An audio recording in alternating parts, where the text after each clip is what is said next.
上有天堂，下有苏杭。有人间天堂之称的苏州，从上海坐高铁只需要半个小时。很多游客都会将苏州和上海安排在一起游玩。一下火车，就能看到融入了苏州园林风格设计的火车站。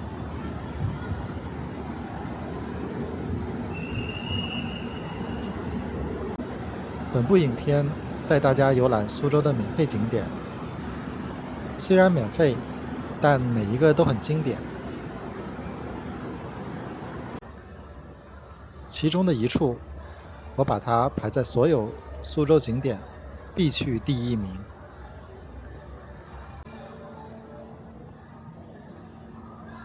北四塔地铁站里有行李寄存柜，收费不高。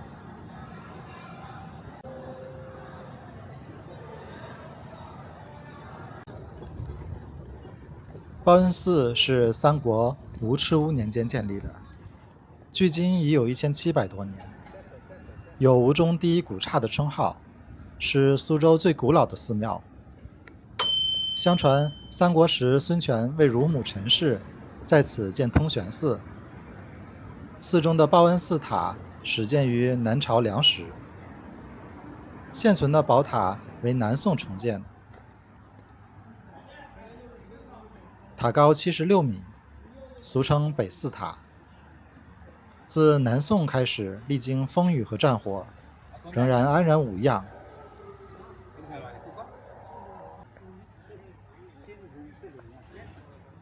一进寺门，院子的中间是一尊笑眯眯的弥勒大佛。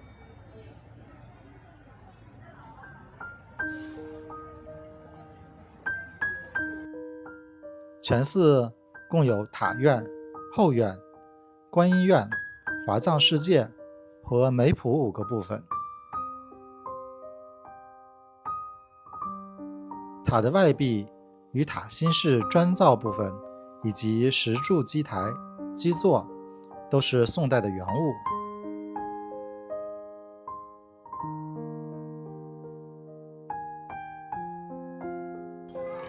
正值金秋，桂花开放的时候，现在苏州老城里满城桂花香。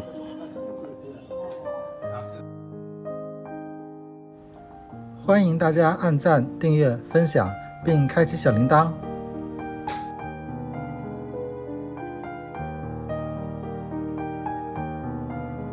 中国有2万多座寺庙，据说供奉七佛的仅3座。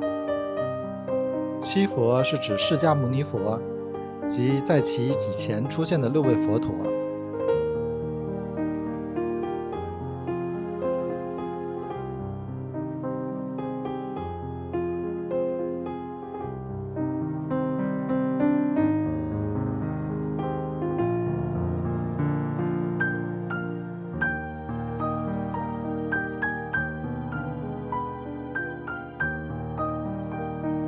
梅圃是报恩寺的园林，其中花木的布置和各个景点题名匾额都是围绕着梅花为主题。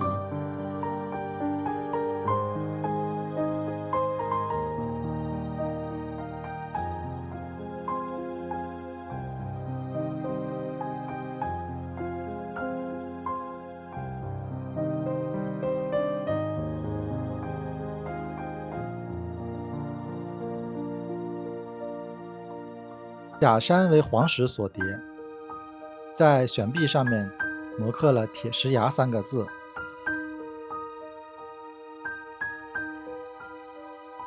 园里有茶室，最低消费每位20，可以坐4个小时。另外还有鱼食，5元1份，买好了以后可以喂池塘里的鱼。不染尘观音殿，俗名楠木观音殿，现存的殿宇是明万历年间重建的，是苏州保存最完整的明代建筑。1986年，苏州为了全面保护古城的风貌，规定在古城内新建的建筑不能超过24米，也就是北寺塔的第3层。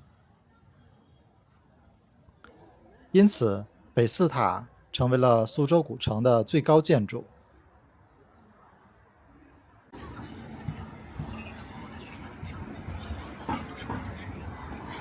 北寺塔在苏州老城地区，很多景点离得都很近，拙政园、狮子林，还有苏州博物馆，都是步行可达。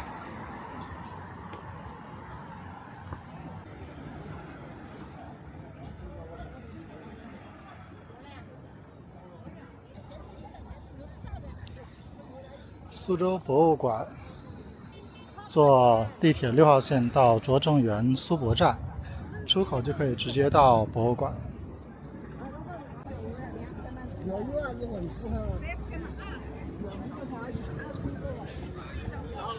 苏州博物馆本馆大门是观众的入口，中王府大门是观众出口。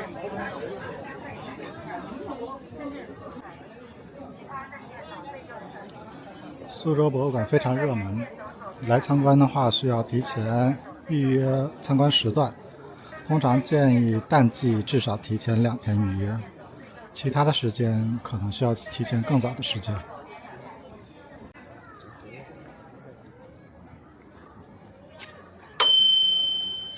苏州博物馆成立于1960年，馆址为太平天国中王府。2006年，由华裔建筑大师贝聿铭设计的苏州博物馆本馆建成并正式对外开放。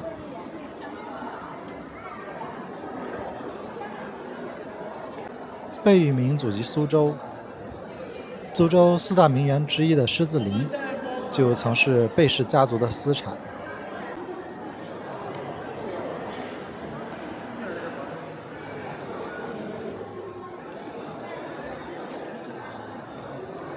除了苏州博物馆外，贝聿铭的作品还包括香港中银大厦、巴黎卢浮宫的玻璃金字塔等。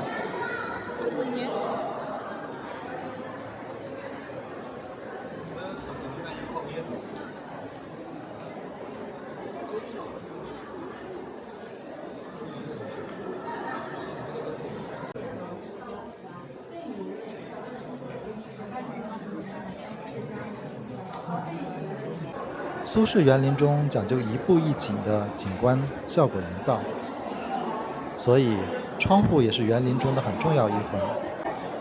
在苏博里分布了很多几何6边形窗，这些都是对苏式园林经典元素的一种提升。来苏州博物馆，除了看各种古代的文物展出以外，很大一部分人群也是来看苏州博物馆的建筑。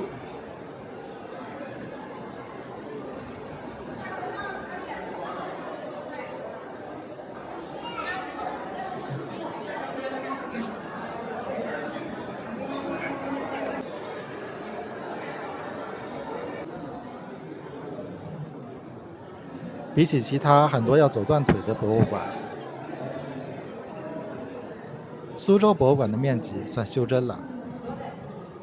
中央大厅西侧的西廊连接的是吴地遗珍、吴塔国宝、吴中风雅、吴门书画4个常设展厅。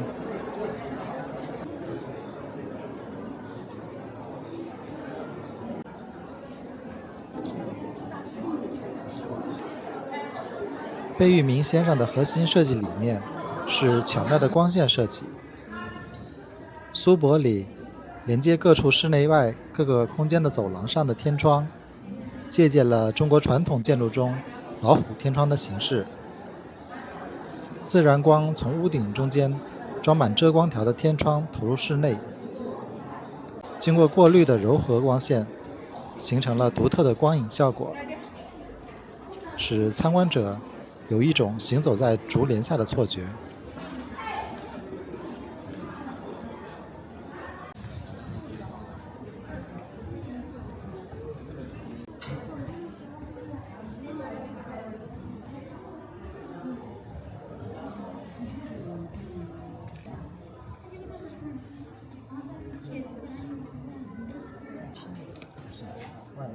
苏泊里的文创商品也很有特色。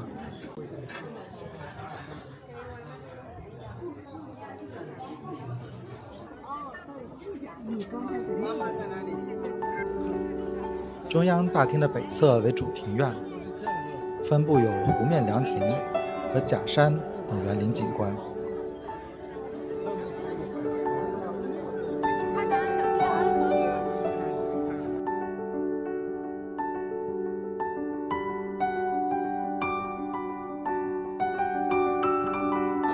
发现鱼也怕热呀，都躲到阴凉下面去了。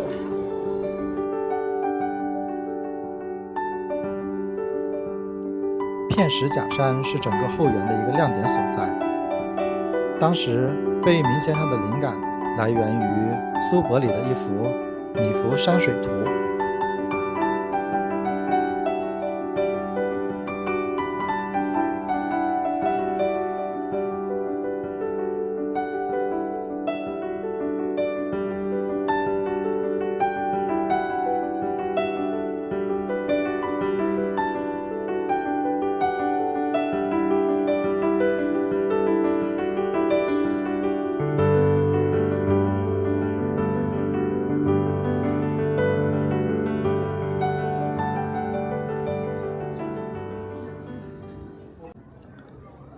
苏州博物馆和旁边的中王府实际上是连在一起的。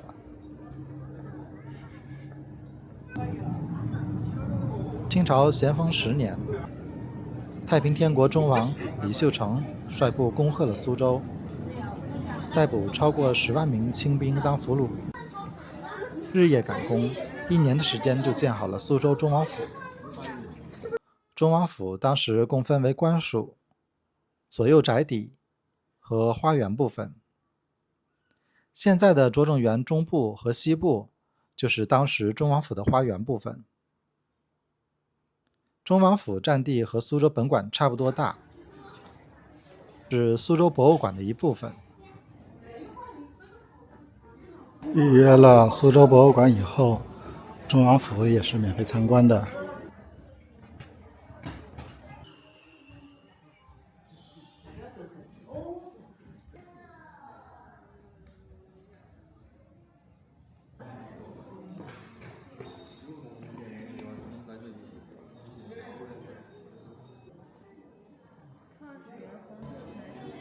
太平天国创始人洪秀全受西方文化影响，吸收基督教教义，在此基础上创立拜上帝教，作为太平天国的精神信仰。所以在中王府内还设了一个礼拜堂，位于中王府的后殿。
假如来苏州只能去一个地方，我会建议首选苏州博物馆。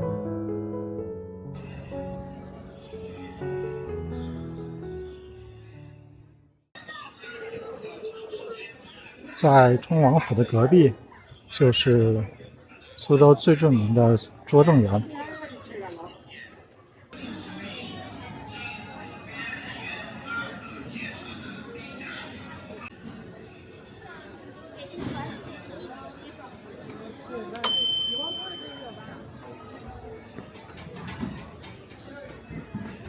在拙政园出口的右侧这个方向是苏州园林博物馆。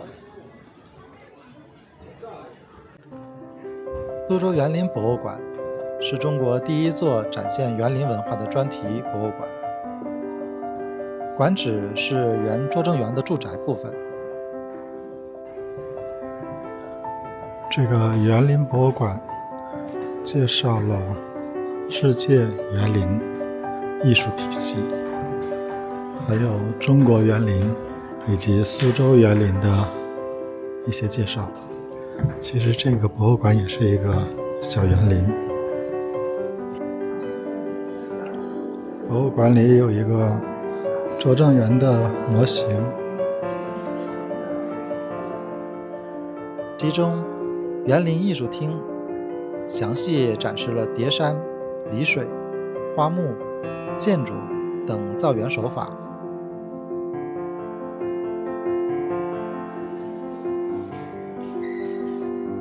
所以，如果在参观园林前来这里学习一下，对深入了解苏州园林会有很大帮助。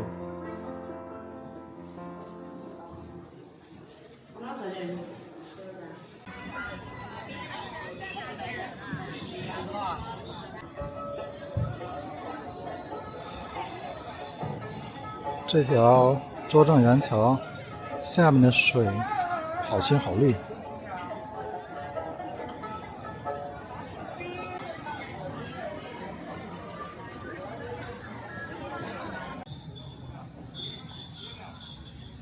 比起拙政园，个人更喜欢狮子林。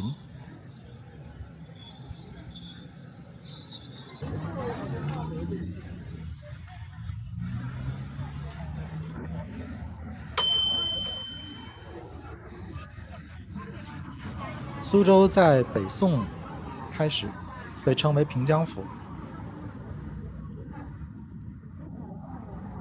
平江路是苏州的一条历史老街，是一条沿河的小路，其河名为平江河。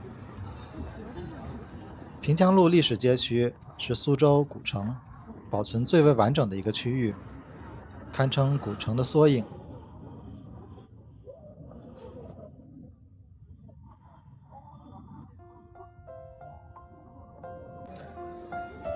平江路更有生活气息一些，因为旁边就是居民住家。清晨游客还没有蜂拥而至的时候，基本上都是本地的老人出来活动。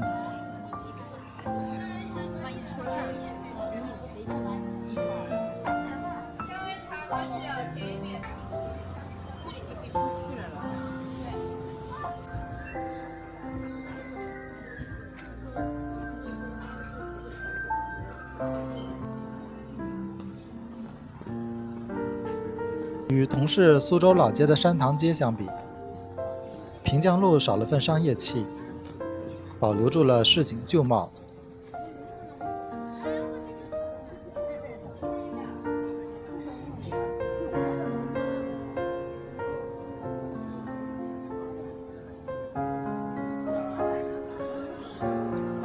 这家撸猫舍怎么把猫都放到房顶上去了？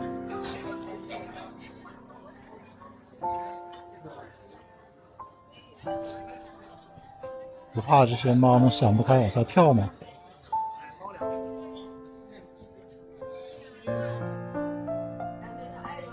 旁边的巷子虽然没有商店，但是呢，一路都是各种旅拍的。没有人的这种小巷子逛逛，还是蛮舒服的。